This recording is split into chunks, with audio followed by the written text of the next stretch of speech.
Ladies and gentlemen, hello once again. Welcome to the Warren Hayes Show. I am Mr. Warren Hayes. I am your host. I am the guy who named this show after himself because he tried pitching some other names to himself, for something more generic, such as, ring nuts reviews, as opposed to wing nut reviews, ring nuts reviews. And he decided to not take that name, try something else. Didn't work out either. So he just figured, I'll just stick to your name, man. Just give it that little personal touch. Be your own brand. And yeah, that's been working out really well. Guess. Hey, SmackDown Live. Welcome to the SmackDown Live review show. This is what I do here. This is what I do on this channel. On my channel. The Mr. Warren Hayes Show channel. I do reviews. I do Raw and SmackDown WWE shows. I do reviews of those shows. And it's fantastic. Isn't it great? SmackDown Live. We're going to be talking about the July 31st edition. You'll be watching this on August 1st. First day of the month of August. Guys, gals, do you realize that summer is slipping through our fingers? We're about a month and a few days away from Labor Day, which is the unofficial end of summer. The official end of summer is on the 20th of September, 21st. It's an equinox, not a solstice. The solstices are winter and summer, whereas spring and fall, or autumn, are equinoxes. And I think the equinoxes are they're a little earlier. They're on the 20th. That's when they and I don't know. It's like trying to figure out the days to Easter. What day is Easter? Man, it's wacky. It just changes every year. Is it the third Sunday? Is it the second Sunday of April? Is it the last Sunday of March? It's very hard to follow. Just sort of like the stream of consciousness that I'm having right now for this introduction to my show, where we talk about wrestling as opposed to the seasons and holidays, Christian holidays. Hey, tonight, if you're watching this on August 1st, tonight, do not forget that I'm doing my Combination 205 Live NXT review / recap show tonight, exclusively for FightfulSelect.com, which is the premium service of Fightful.com, extraordinary website for combat news sports, including pro wrestling, mixed martial arts, any sport that involves fists to face or kicks to body will be covered on that website. It's a great, I'm being a little stupid right now, but it is a great website and a great service, FightfulSelect.com. You get all sorts of great extra content, along with what you get usually on the website. You get a whole bunch of podcasts, like the one I do. I do that weekly. Combination 205 Live NXT podcast review, weekly, for FightfulSelect.com members. These days, the G1, New Japan, the G1 is ongoing right now. I do a weekly recap of the G1. I do, and on top of that, me and Sean Rossap, managing editor of Fightful.com, we do a monthly retro pay-per-view podcast where we review an old podcast, see if it still holds up, talk about the wrestlers who were there at the time and where they're at now, and they're a lot of fun, and we're going to be releasing 2 of those in August. Next one, according to the grapevine, the next one is going to be SummerSlam 1992 classic pay-per-view, big time event in the history of WWE. They even had a big They even mentioned it on Twitter recently off their Twitter account. So we took the time to review that. That was the huge pay-per-view where Bret Hitman Hart was Intercontinental Champion at the time, defended in Wembley Stadium against the British Bulldog. A lot of history there, a lot of stories to tell as well. That's a particular match in about itself. If you're not quite sure what the history is, why don't you come watch that retro review? And the other one we're doing is TNA Unbreakable, which was fantastic. Now that is prime viewing right there. So that's another great pay-per-view. So we're releasing two this month. And rumor and innuendo, as far as what Sean Ross Sapp tells me, TNA Unbreakable will be made available during the month for free as a taste of what particular wonderful content you can get by signing up to FightfulSelect.com. And on top of all of that, you get the Weekender podcast where Sean goes over all sorts of reviews, all sorts of different shows, Ring of Honor, Lucha Underground. He even talks about, he even does a BTE, Being the Elite review. Goes over, all sorts of news that happened in the week. That's a great podcast and one of my favorites from the service. You get members only podcasts, you get Q&A podcast, you get dark match commentary, and little news previews, little scoops before a pre-scoop. You get the pre-scoop. Sean puts up a lot of scoops on Fightful.com, but before they end up on Fightful.com, there's a lot of times that these scoops end up as pre-scoops for FightfulSelect.com members. And you can get all of this stuff just for $5 a month. That's a lot of content. See, all the great news that you get on Fightful.com, plus all this stuff. There's so much stuff. FightfulSelect.com. It's all available through Patreon. So if you have a Patreon account, you can sign up really easily. It's super simple. Lots of great stuff. Man, you can press pause on this video right now and just go sign up.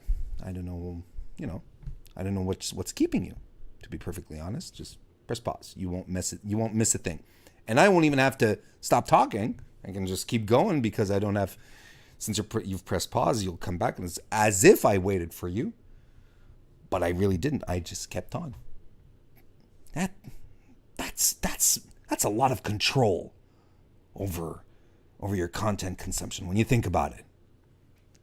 But what privileged times we live in. And I'm not very good at promoting myself. I love talking about Fightful, and it's a great way to show your support for Fightful. It's a great way to show your support for me as well, especially if you join up on, just drop a comment. You drop a comment on the Patreon or on the YouTube videos, and you just say, Sean, this is great work that you guys are doing with having Warren Hayes around. That's a great show of support to me as well. Another way you can show your support is just by signing up to my YouTube channel. I didn't know how you found this video, but just go right here if you're not quite sure, tinyurl.com/Mr. Warren Hayes. Subscribe to my channel. Drop a like on the video. Do the little bell thing. All that stuff. That's fantastic. And you can also follow me on Twitter at MrWarrenHayes.com. I am extremely active. Did I say MrWarrenHayes.com on Twitter? No, it's just Mr. Warren Hayes. MrWarrenHayes.com is probably on the way. I'm becoming big enough to warrant a .com. Wouldn't you say?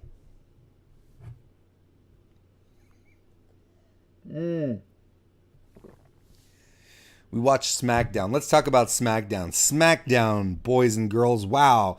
It's not your work rate show tonight, was it? Wasn't much of your work rate show. It was, it was a lot of talk. And it was fine because, you hear that? Listen to this.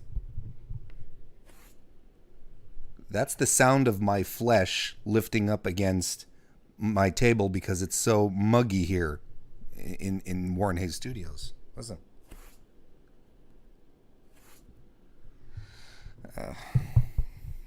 kind of grosses me out. I feel like I should go shower before continuing the podcast. All right. I'll try not to lean on my forearms. This is how we'll do the podcast for today, for those of you viewing right now. All right, and so no more gross noises of Warren's sticky flesh upon surfaces for the rest of the show. Because this is the most uncomfortable position. And you get to see Sean Ross Sapp right over here. Just right there. Hey, Sean. How you doing? Looking good, buddy. All right. Focus. Let's get back to where we were. So it was a very, very talk heavy, a lot of promos. But I'm okay. I'm okay with the fact that there were a lot of promos as opposed to a lot of wrestling. The wrestling that we got was there mostly. But thankfully, everyone brought their promo A game tonight, or last night, I should say. Yeah, they really brought their A game.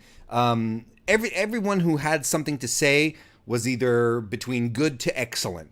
No one really brought anyone down. Everyone who did their segments were perfect, that they did exactly what they had to do. In some places it was elevated. And I don't have a problem with the show being more heavy on promos if the promos are good to begin with, but then if also the promos serve to really advance stories or give us like a little flavor, a little more, a few more tidbits, or feed us things that we weren't expecting. We got a lot of that tonight. Last night on SmackDown. It was good. It was good for that. I don't know if I'd call it a great show. It was fine. I thought it was a good show. But again, it was very, very light on the wrestling. If you like your wrestling shows full of wrestling, this one was not for you. And we're kind of a far cry from last week's SmackDown, which was on the 20... I don't remember. But last week's SmackDown was. That was some spectacular stuff. All right, let's just jump right into it. We'll get into details. Get into the deets. Oh God, I think I'm in one of those moods. Becky Lynch starts off the evening coming into the ring with the lovely Renee Young, and gives us an interview. Becky drops some stats for us. She says she hasn't been women's champion since December 2016. That's kind of depressing. And she hasn't had and she's not even had a title match since WrestleMania 33, which is even more depressing. No wonder we're so eager for Becky to get back into the swing of things. But she says, basically she boosts herself. She said she's worked really hard to get where she is. She wasn't born to be a champion.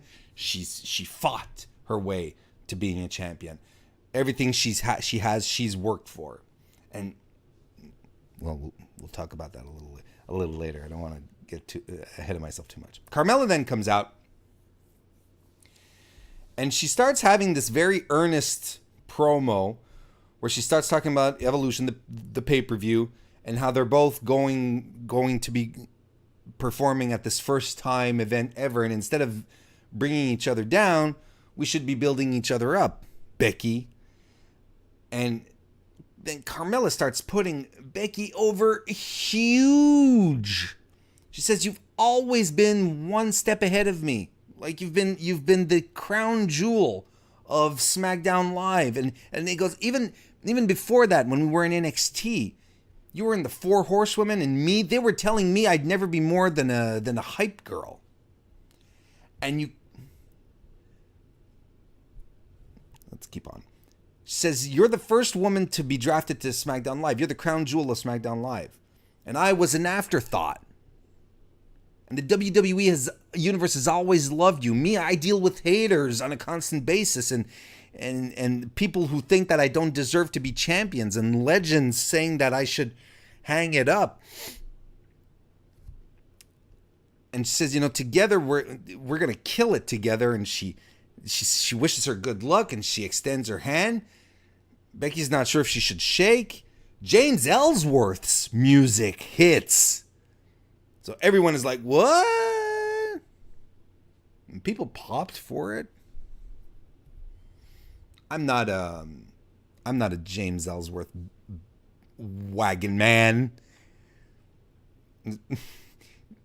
As in, he can't hitch his wagon to me. I don't know what I'm talking about. No, I'm not big on James Ellsworth. I think a little Ellsworth goes a long way. And if indeed he's been around for the past couple of months, and now he is indeed gone because he wasn't working with a contract, he was on a per appearance basis. I think that if they felt he's done his role for now and they toss him aside, I am super cool with that. If he's been legitimately fired, or at least thanks, James, we'll call you back when we need you kind of thing, that's fine. Small doses. He's the kind of guy you can really stomach on small doses. I think before his welcome got worn out. Perfect. So his music hits, they get distracted, but it was a swerve. It was all a ruse because Carmella attacks Becky Lynch from behind as she is distracted by James's music. And she beats her up a bit. She goes to get a chair to do something nefarious. But oh, lo and behold, Charlotte Flair has returned. She's been cleared to return to wrestling. Good for her. She runs in and she saves Ms. Lynch from a lynching.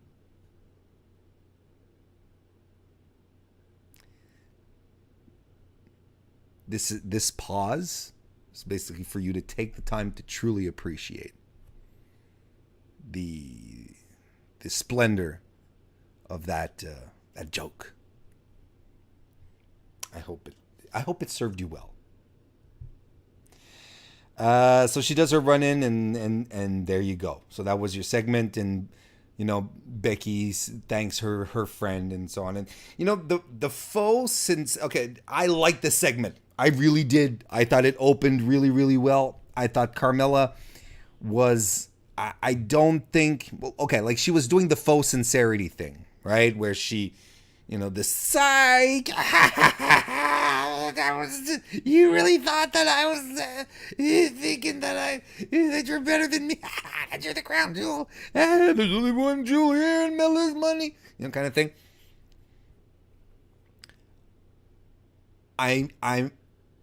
I'm really tired of the faux sincerity thing because it's been overdone.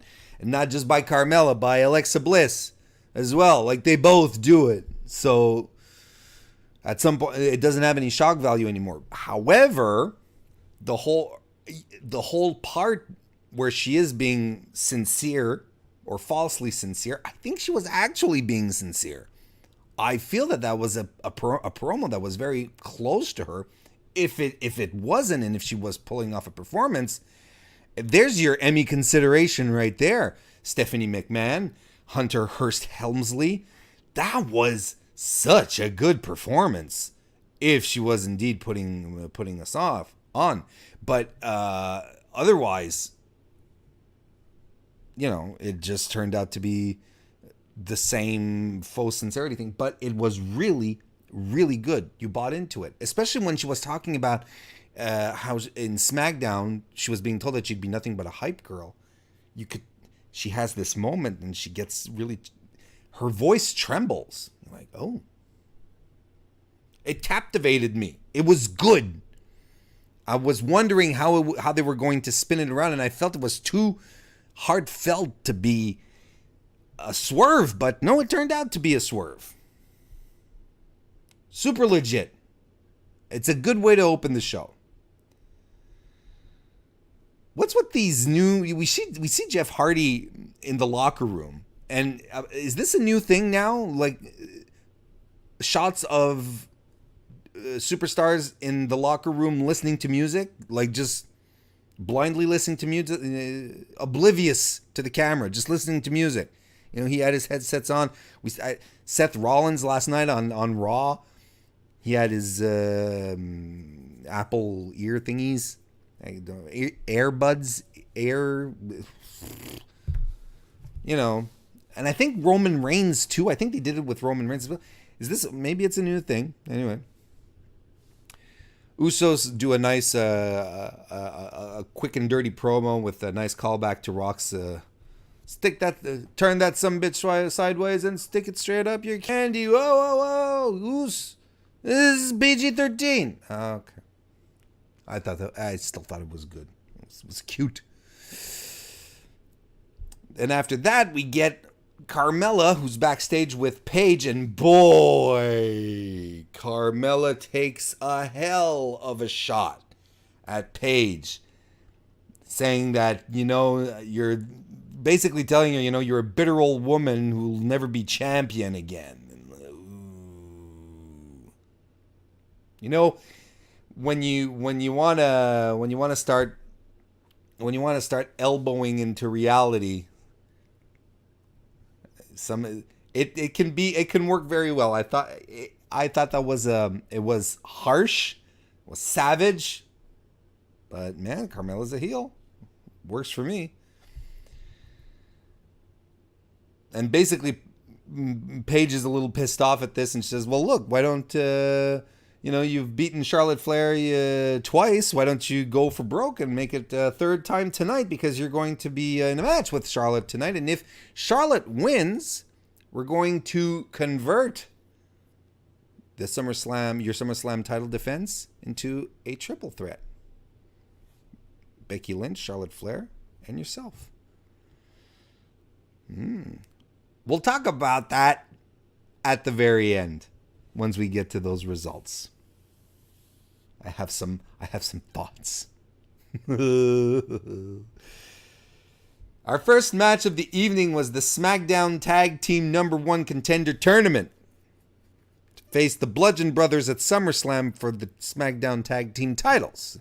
It was the Usos versus the returning Bar, Sheamus and Cesaro. It's crazy how now Sheamus and Cesaro feel so legit. They feel legit as a team. They've meshed so well together. The New Day come out and they have their own commentary table where they provide commentary, but it's not broadcast in its entirety. So what was the point? Like Tom Phillips says it himself. He said, "We're going to flip. Sometimes, we're going to switch over to the New Day and to hear what they have to say." Why not just the whole way through? They had a nice commentary table, orange, to match their pancake aesthetic these days. I don't know why it wasn't broadcast. That was really strange. Or that we just heard a few parts. But it seems to me they were legitimately putting some real effort into it too. And get it. The match itself between the Usos and the Bar was very fine. It was there. Some action goes on at first, very nondescript. Jimmy Uso eventually gets the hot tag to Jay. Gets the hot tag and then goes crazy from Jay and goes crazy on Cesaro. He hits a suicide dive to Sheamus on the outside. Top rope crossbody on Cesaro. Gets the pin, but for 2.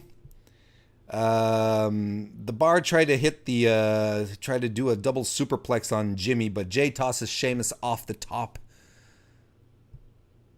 Jay hits a top rope splash on Sheamus, goes for the pin, but Cesaro breaks it up. And then we go to the finish. They go for their double splash, right? Where they both splash simultaneously.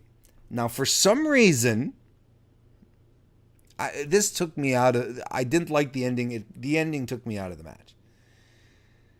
Sheamus is on the mat, they Sheamus is on the mat as the Usos go to set up for their double pin.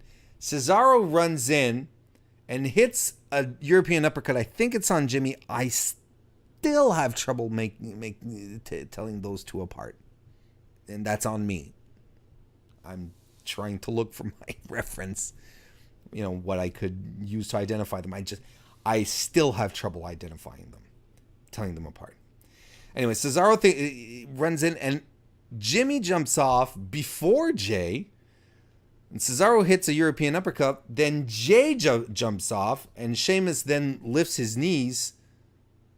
And Sheamus then turns him over for the pin and the win.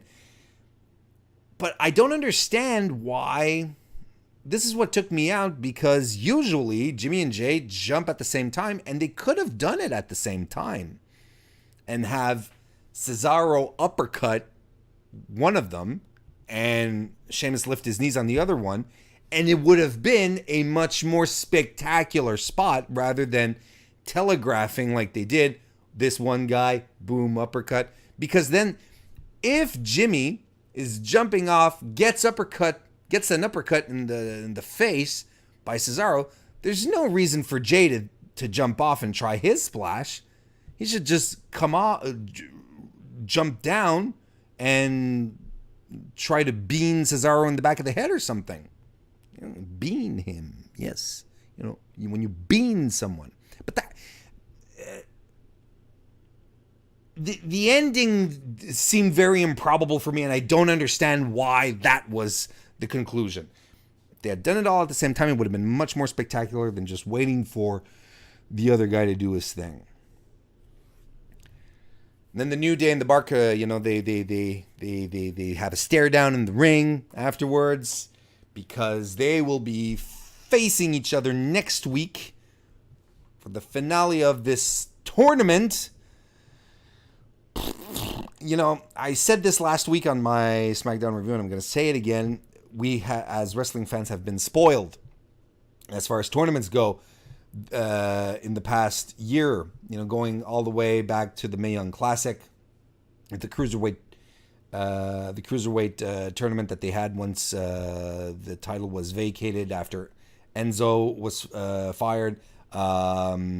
The UK Championship tournament again this year, the one last year, the G1 going on right now. I mean, there are a lot of wrestling tournaments that have occurred recently, in recent memory, and have felt exciting and important, and the wrestlers work to make it feel special. Here, this number one contenders tournament fell very flat. Oh, and the Dusty Classic as well. The matches don't have these. The matches of the SmackDown number one contenders tournament don't have that special match feel. Or you don't feel the stakes of what these teams are going through. They're not like pulling out all the stops. They're just regular TV matches. And that's fine.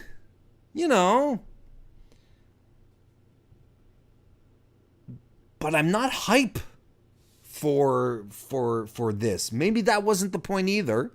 Maybe it's just an excuse to put the tag teams on TV, which, by the way, I am not complaining about. Let's put the tag teams on TV, and especially the SmackDown division, which has much more depth than Raw's, despite the fact that Raw has AOP and Revival. And I'm not even talking about how they're being used right now. You can go watch my Raw review to hear me try and mumble through how I feel how they're being used. But here on SmackDown, look, you've seen it. We got the New Day, Usos, Bar.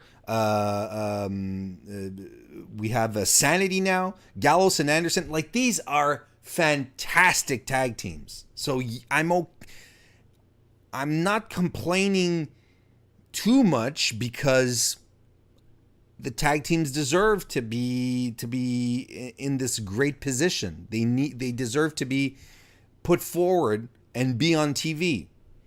It's a great division with some great talent. I just wish that they had treated this tournament like it was really something special. Now it just feels very throwaway. Like it doesn't really matter. That kind of bugs me.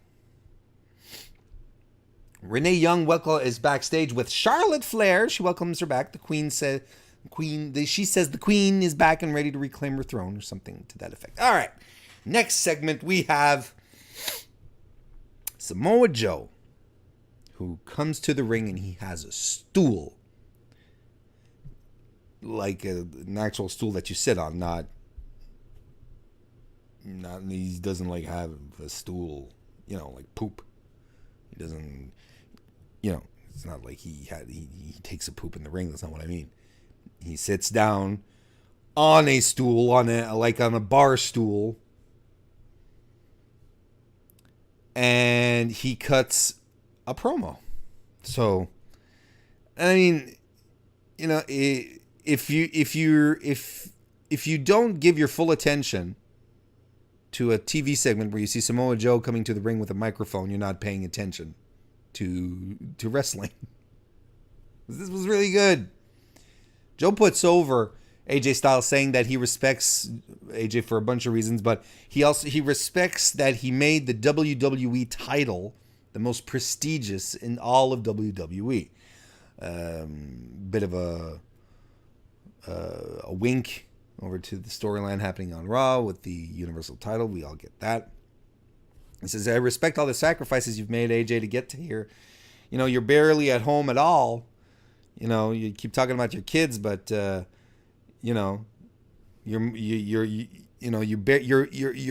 very seldom at home.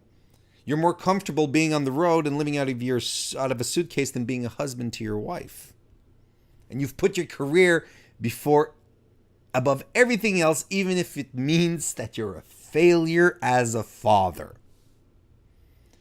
And this is where Joe's brilliance comes around, where he's basically saying, you say you have a family, you're a husband, you have beautiful kids, you love your kids, but really you've put all your life into this title, and you can lie to yourself, but I know, I've known you long enough, the title is all you got, really, because that's what you put everything into. So come SummerSlam, I'm going to take everything from you. I thought that was just a brilliant sequence right there. I find it hard to imagine that there's someone really on... Joe has to have input on his promos because they're so consistent with everything he says. They're so consistent with everything, every other promo that he's done. It just works perfectly. He has his own verbiage. It's brilliant every time. Your family he'll say this, your family in their realest of feelings will be cheering for me because they want daddy home. They want dad to lose.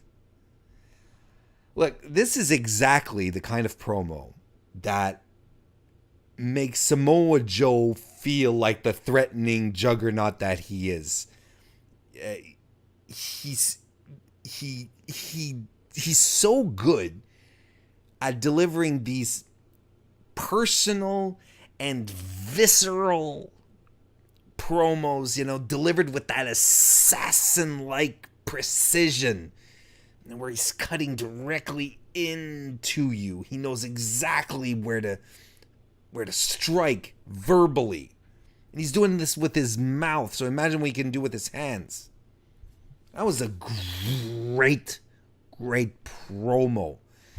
And maybe it's easy for me to relate because, myself, I am a father. Maybe if you're 13 years old, this doesn't mean much. But you have to... the intensity and the realness that he brings to his performances, to his promos every time. It's always a treat. Now he just needs to win. He just needs to win matches. Need I remind you that Samoa Joe has not won a single big match since returning from injury this year. At some point, this is what's going to happen, guys and gals. At some point, Samoa Joe is going to stop coming across as credible because he can't get the job done. This is how we feel about Roman Reigns regarding Brock Lesnar. He said so often that he was going to beat Brock Lesnar, and he never did it. He doesn't feel like a credible threat because he's had like 6 million opportunities to beat Brock Lesnar, and every time Brock Lesnar has beat him. This is the same thing with Joe. Joe grabs a mic. He says, Roman Reigns, you weren't able to get the job done against Brock Lesnar. I'll beat you. Roman Reigns beats him. Okay, guys, for the Intercontinental Championship at Greatest Royal Rumble, I am going to win the ladder match. He didn't win. I'm going to win the Money in the Bank briefcase. He didn't win. At some point, it's going to start wearing thin, and we're going to start seeing through this. And I still maintain Joe should not have been the opponent for that against AJ for that exact reason, because he's going to lose. There's no reason for them to take the belt off AJ at this point. You know, I made a video about that. I won't waste your precious time. I'll let you go check that out. I might even put a link here somewhere. Maybe over here, maybe there. Who knows? You'll just have to see. Next, we have another segment. This time it's with Jeffrey Hardy. Comes into the ring and he starts talking about how the U.S. title was his third eye or something, and it's part of his life force, his connection with the fans. A title that he's had for 60 days? How long? 3 months? And to him, there's nothing more important than taking it back from Shinsuke Nakamura. However, he has one more thing to do before going on to that, and that is to take care of Randall Orton. So he calls him out. Orton is happy to oblige. He saunters out to the ring. But in the meantime, as he is egging Orton to get in the ring and come faster, man, you're so slow, Shinsuke Nakamura comes out of nowhere and blindsides old Jeffrey and beats him up.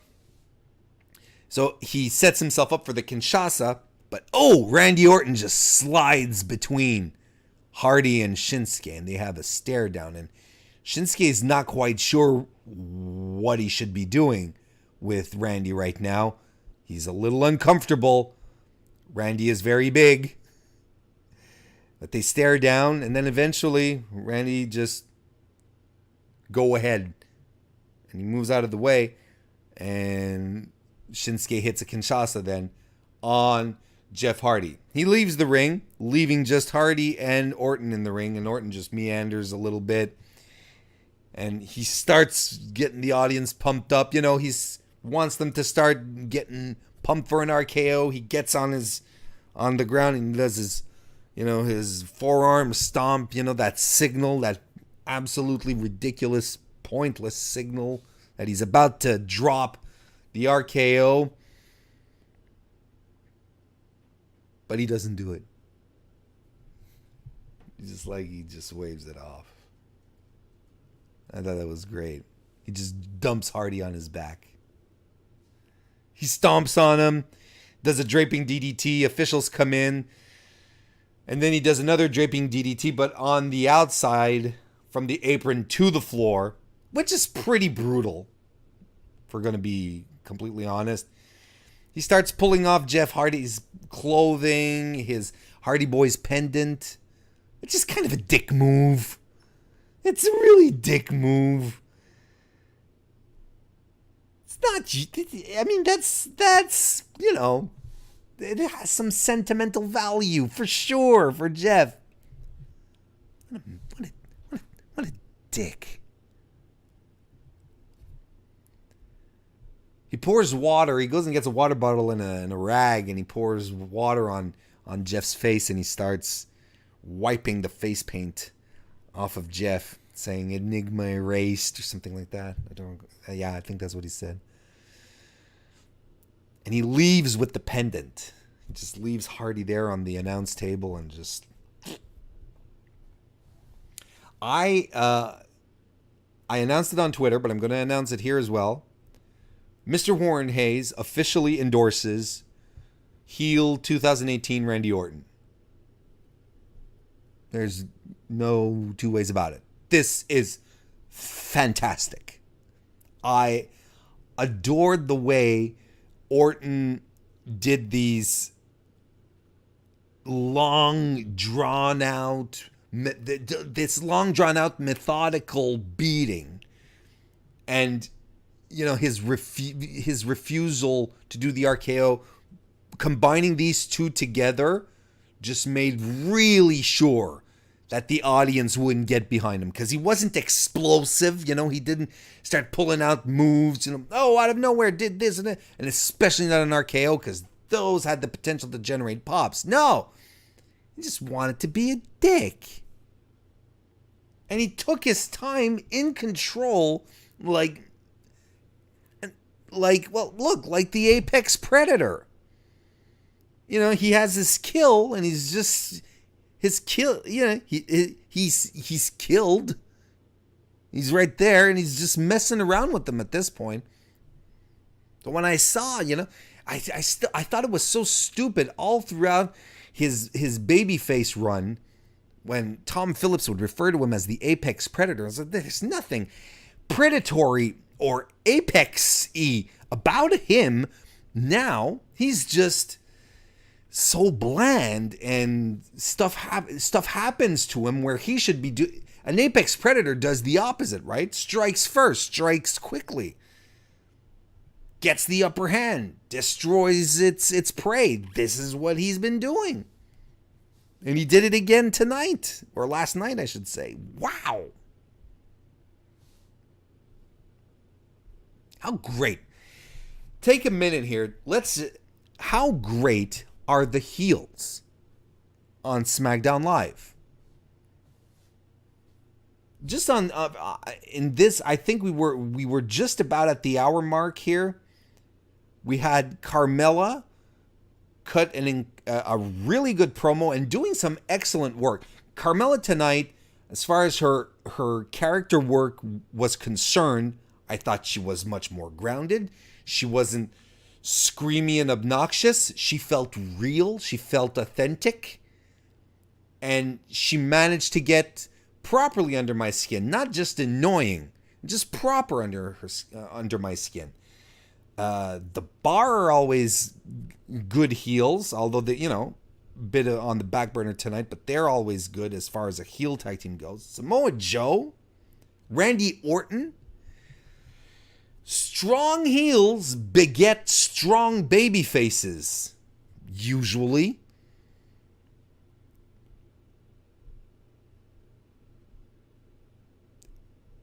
They're looking so good.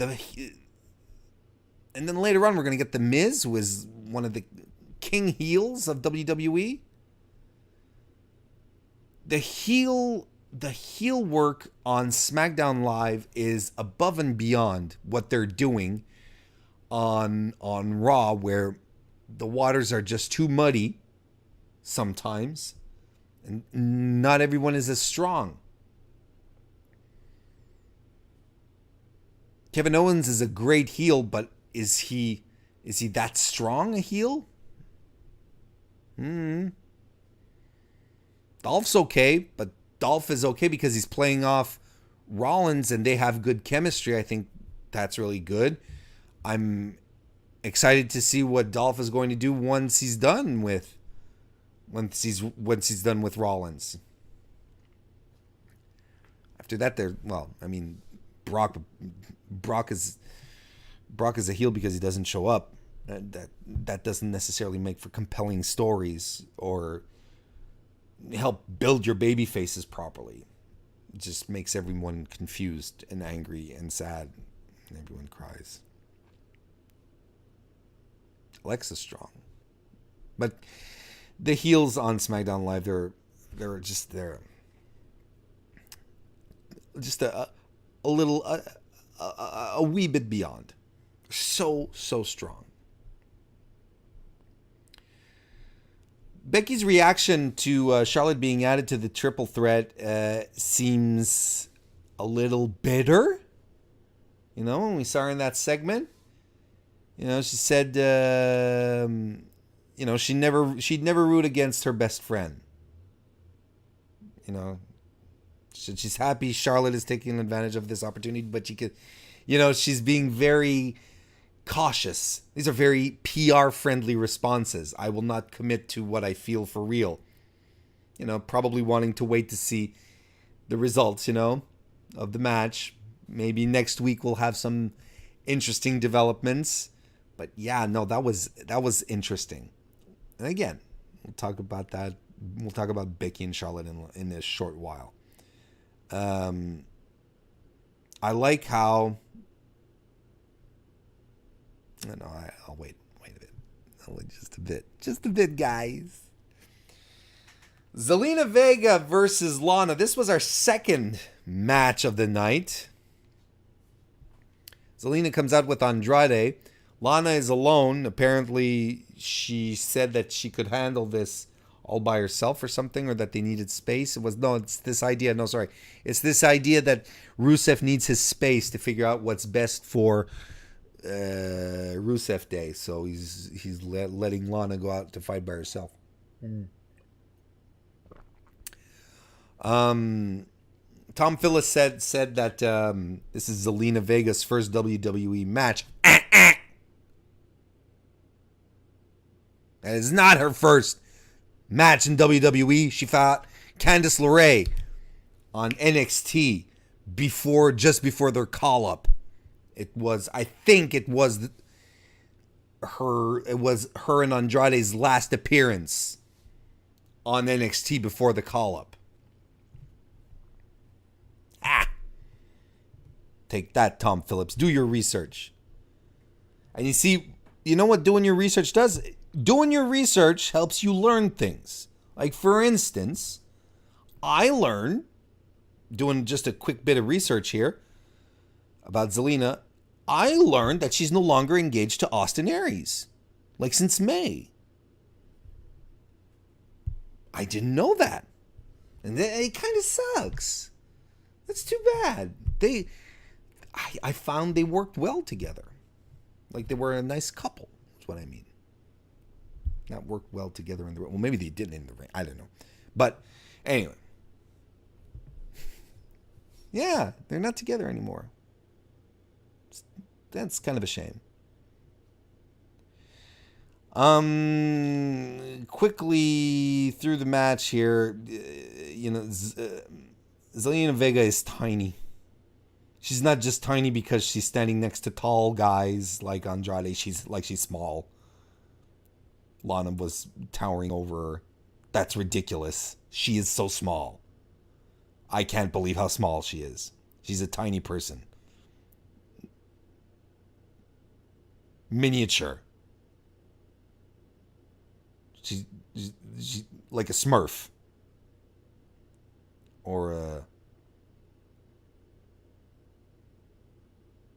What were the other ones called with the Zonks, the Zorks, that had that lived underwater and had the breathing apparatus.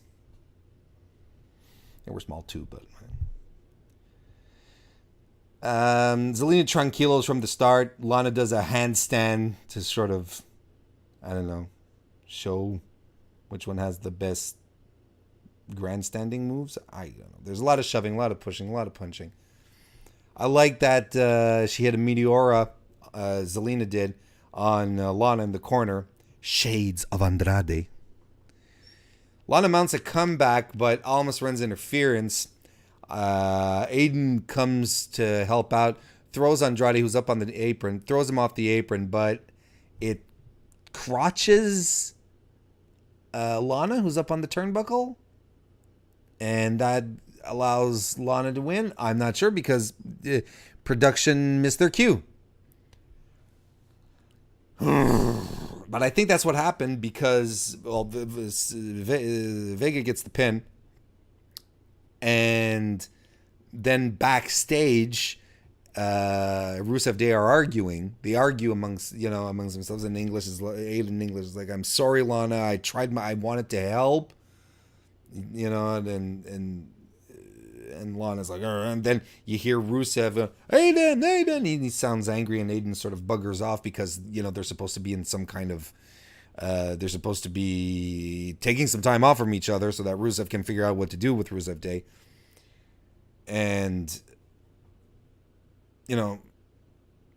obviously the run-in what we understand from this segment is that the run-in wasn't planned. Aiden wasn't supposed to get involved. And in fact, Rusev sort of pissed at Aiden, but then Lana's sort of pissed at Rusev saying, I needed you tonight at ringside. You left me go out there alone. And then she goes off, and Rusev is sort of like,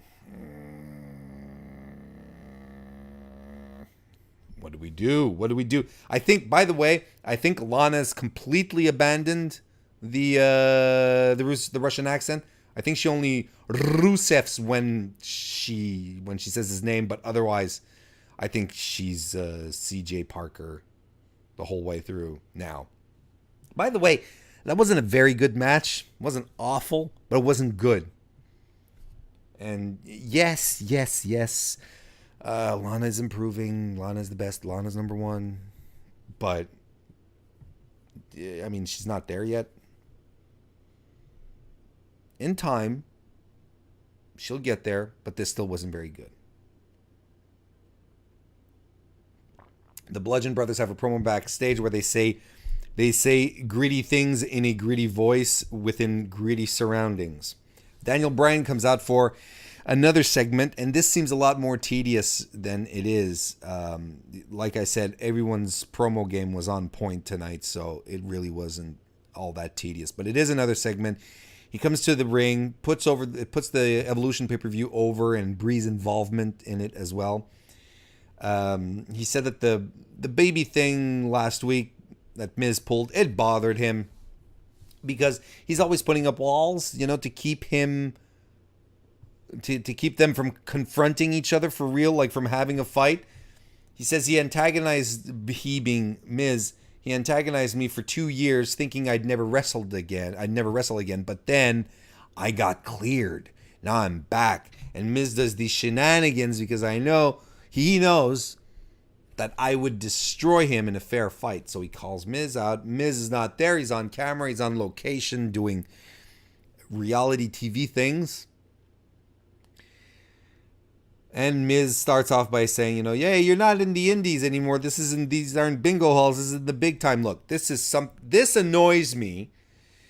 This is something you have to drop when it comes to Daniel Bryan in 2018. It's been he hasn't wrestled in the indies for almost 10 years now. Enough of that. He's a WWE guy. And I don't think that the indie darling tag is, well, it's heavy-handed. It's ham-fisted. It doesn't work anymore. Call him the underdog or call him some variation of the people's champion or he was the chosen one from the people, whatever. But the indie thing, man, the indie wrestler label on Daniel Bryan, it just doesn't stick anymore. It doesn't work. Until he decides to not re-sign his contract and show up at All In, like many, many wet dreams out there are hoping for, he's not an indie wrestler anymore. Miz talks about his show. Bryan says that the fact that you're not here tonight and that you're somewhere else means you're a coward. Then Miz recalls that infamous, fantastic segment on Talking Smack where he called Daniel Bryan a coward. And Daniel, what did you do? You walked out.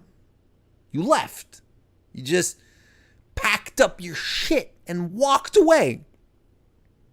He says, I have carried you. I've made you famous. I've carried you since the beginnings of your career. He even referenced NXT when he was his pro back then. I thought that was cool. And says, you just want to fight me because you want to keep raising your profile. And Daniel Bryan says, look, unlike you, I'm not doing this for fame. This is passion. I'm doing it for the real reasons. You're doing this for fame. And Daniel gets savage, saying the sports entertainer turned Hollywood superstar thing has already been done, and by better men than you.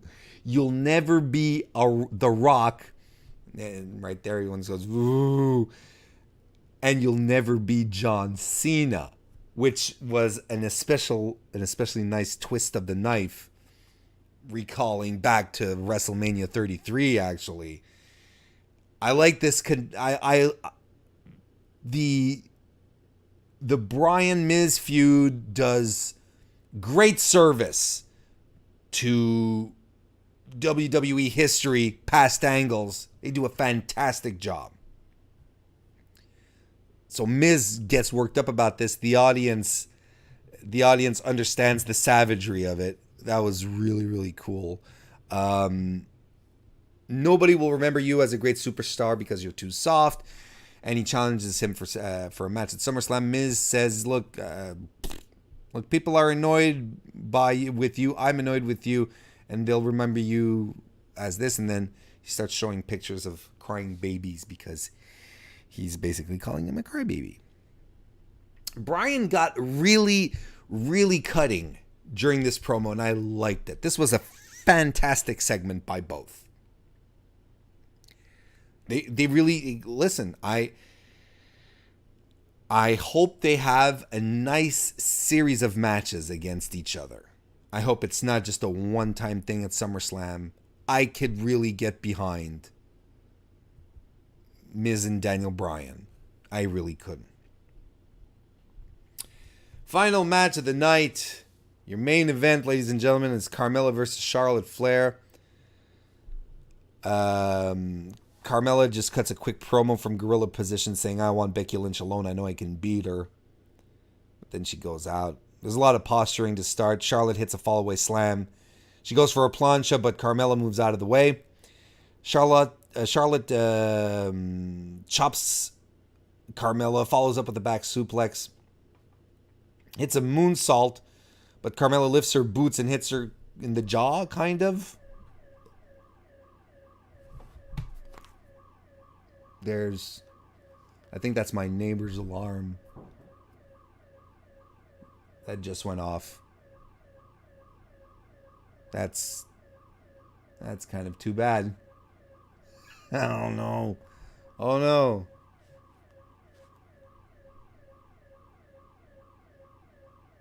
What I'll do is I'll just pause the recording right here, and then we'll just start back from this point. Just wait till this is done, because I don't know if you can hear it, but I can hear it, and it's kind of annoying. So I'll just put this on pause for a second. All right, so the alarm situation has been taken care of. Let's jump right back in. Charlotte hits a moonsault. That's it. And Carmella hits her with her boots. She just lifts her legs. Kind of hits her in the jaw, but it looked kind of iffy. I'm not quite sure that actually connected. Carmella on the outside hits a spinning hit scissors into the barricade, and then throws Charlotte over into the timekeeper's area, which I thought was cool, and she runs in and hopes for the count out. And I thought that was really, really interesting. That's a cool heel tactic, that you try and take out your opponent and you hope that the count out will do it. But no, Charlotte gets in before the 10 count. Carmella has Charlotte in a headlock at some point, and she ragdolls her. Now, I talked about this on my Raw review yesterday, which you should go check out. How I like this how a rest hold is a rest hold, but if we're evolving with pro wrestling and we want to make things more and more realistic and interesting anyway, there's nothing more, not nothing, but there's, rest holds are kind of dull. But at the same time, that's kind of what they're for. But Baron Corbin last night, not last night, but the night before, was really using these headlocks and was ragdolling Finn around quite a bit. And I thought that was really interesting. Was it... I suddenly have just a... Was it Finn? No, I'm sorry. Was it Corbin who was doing the ragdoll? Or was it Drew? I can't. Hang on, let me just double check. I don't want to come off as a complete doofus. Yeah, no, it is Corbin. It is Corbin, and I thought that was interesting. I thought it was really, really interesting, and it's a good way to revitalize something as dull as a headlock, just to make it look like it hurts, like it's supposed to mess someone up. That's really cool. Like bear hugs. I think bear hugs from this point on in 2018 and forward should not be just someone picking up someone else and squeezing. You need to toss them around a little bit. Make it look convincing, like it's actually hurting. So I thought that was cool. I thought it was cool that Carmella did that. It looks credible to me. Charlotte starts getting angry because Carmella is messing with her. So, is she going to be throwing off her game? I thought, it was a nice twist in the story here. Does Carmella really have Charlotte's number? Because she has beat her twice. I don't know if you've heard. Carmella's beat Charlotte Flair twice. That's, maybe it's the first time you've heard about this. So I thought that was interesting. Charlotte maybe losing her cool. Because, look, her saying to herself, I should be able to put this girl away, but what am I doing wrong? What am I missing? Why does she keep kicking out of stuff? Why is she mounting comebacks and so on and so forth? This doesn't make sense. Charlotte does a moonsault off the barricade, but didn't, they were both outside on the floor, but again, didn't quite get all of it. Back in the ring, she hits a natural selection for 2. Carmella mounts a comeback, but it doesn't keep Charlotte from strapping in the figure 8 for the win. So, yeah, we have a triple threat match now for the SmackDown Women's title at SmackDown, at SummerSlam. That's something. This match was so much better than their Backlash match. It's not even funny. It was really, really good. Good. It was good. I think this is proof that Carmella is putting the work in. I think Charlotte worked with her more to try and get her, to try and make her look good. It was a lot. It was a definite improvement from their last 2 encounters, for sure. Not even on the same level. Becky looks pissed. She looked pissed at the result of the match. So what does this mean? Well, there's a couple of ways you can look at this, and this is what I wanted to talk about from the start. We're all going to bring it down here, and I also don't want to go on too long either, but there's a couple of ways you can look at this, and on a basic level, it sucks that Becky has to play second fiddle here, that she doesn't have her own special moment in the sun that we were all digging so much. It's like, oh, of course, they have to toss Charlotte back in here. All right? And on a basic level, if I were to take this right here at face value, I'd say, yes, absolutely. You're 100% correct. It is terrible that Becky doesn't have like this one-on-one match, something that we've been expecting for her, wanting for her for a while. So the question is, have the seeds been set here for a feud between the Becky Lynch and the Charlotte Flair? And that is the question that we have to ask ourselves here.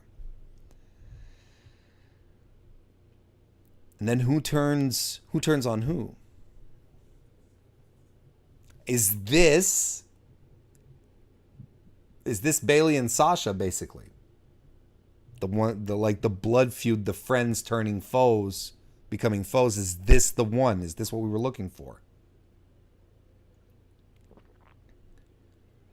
I see this happening. I see Becky and Charlotte feuding like for real. They've established the history very, very well. They're friends. They've best friends. This has been set up for a long time now. And as we all know, friendships in wrestling always, or most of the time, end up blowing up, coming to a conclusion in the world of wrestling. Friendships don't last forever. It's kayfabe wise, of course. I don't think you could properly turn Becky heel. You know, Charlotte works so much better as a heel, and those are their natural strengths, really. Becky she's your white meat baby face, man. That promo that she cut at the beginning of the show tonight, it's so effortless and natural for her. She has a very unique connection with the audience, and she just delivers with conviction, with passion. You believe every word she says. There's no reason why you shouldn't go on with Becky Lynch as your babyface.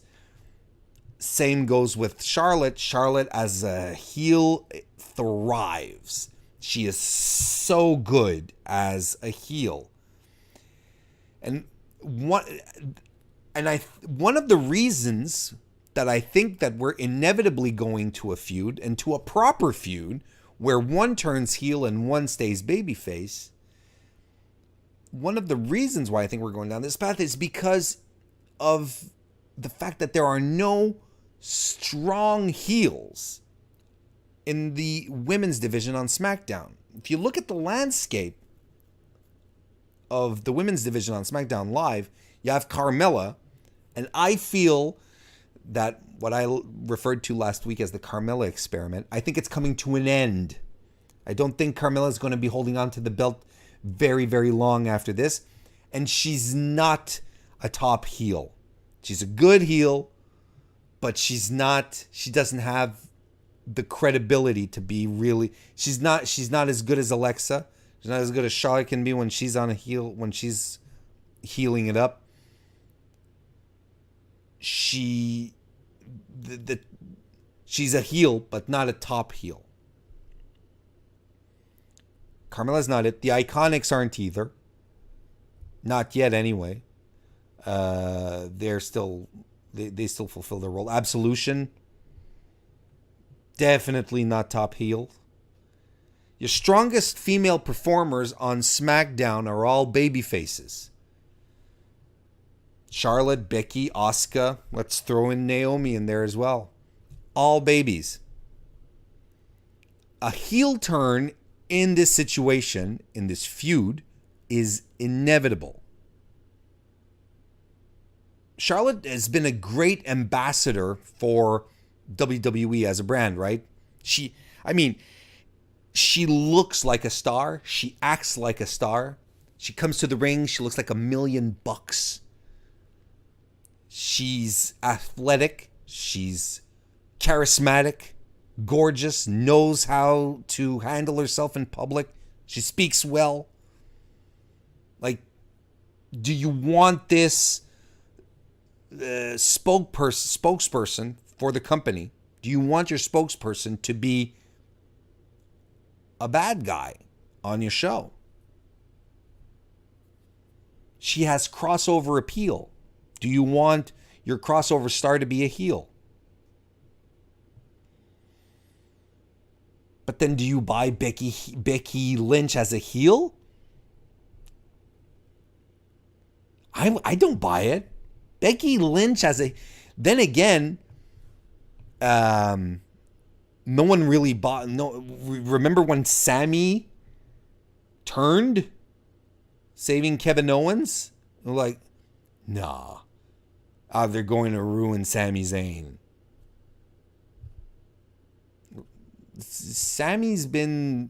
Has never been more relevant on main since his heel turn. It was fantastic. He's done fantastic work. But I don't know, does Becky have the chops to pull that off? I'm not sure about that. So how do you book this? Like, are either one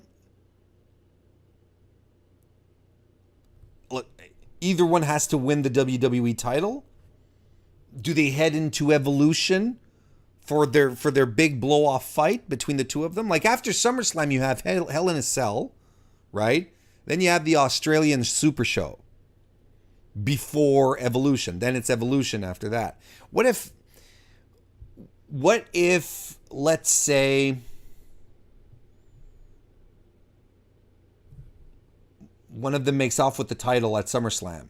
We go to Hell in a Cell for a rematch of some sort, and what if their friendship explodes there? Like it was tense all the way to this pay-per-view, and then it just explodes. And Charlotte turns heel, and then she's the women's champion going into Evolution, and then she turns the heel on 100%. And she tells Becky, she says, "You know what? You keep telling that I've been handed everything. I've worked for everything because I had to get out of my dad's shadow. And I got to where I am because I'm better. I'm better than you, Becky Lynch. And if anything, it's your friendship to me that helped you get where you are today. Because you coasted on my name. You coasted on being Charlotte Flair's best friend." Becky Balboa doesn't like that. They go into Evolution, and that's where Becky wins. She goes into the first ever women's pay-per-view, and she becomes the new SmackDown Live women's champion right there. The first pay-per-view. First all-women's pay-per-view ever. I think that would be a great payoff. Wouldn't it be? It'd be fantastic. Charlotte wins. Charlotte wins at SummerSlam by pinning Carmella. And Becky then comes after and says, "Dude, you didn't pin me." There you go. Now, that's a story. Congratulations, Charlotte. You won the title. You beat Carmella, but you didn't pin me. You didn't beat me. How about I get my match, my one-on-one match with you at Hell in a Cell? Charlotte goes, "Sure." And then she heals it up. Then she goes 100% nasty bitch Charlotte. Not a respect thing. Not a respect thing. And besides, SmackDown needs another strong heel. Might as well get one of the strongest female heels you have. You just have to turn it on. That's all you have to do. Flip the switch. It'd be great. I hope that happens. You know what else I hope happens? That you tune in to my combination 205 Live NXT reviews that I'm doing on FightfulSelect.com. If you're watching this on August the 1st, then you know that tonight, right after NXT, I'm going to be doing a live review for FightfulSelect.com. And then I'll be doing my G1 recap on Thursday. So you can go check those out. Subscribe to FightfulSelect.com. I've already given you the hard sell at the start of this video. You guys go take a look at it. $5 a month. Did I tell you that? It's just $5. It'd be fantastic. Guys, great episode of SmackDown nonetheless.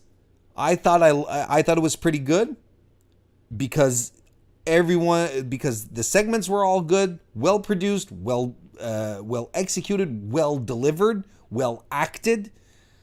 But it was very, very light on action. The in-ring action was so-so. Honestly, I'm glad I didn't pay a ticket. I'm glad I wasn't in that audience. I would have been a little pissed. You go to see a live wrestling show and you only have like 25 minutes of wrestling in a 2-hour show.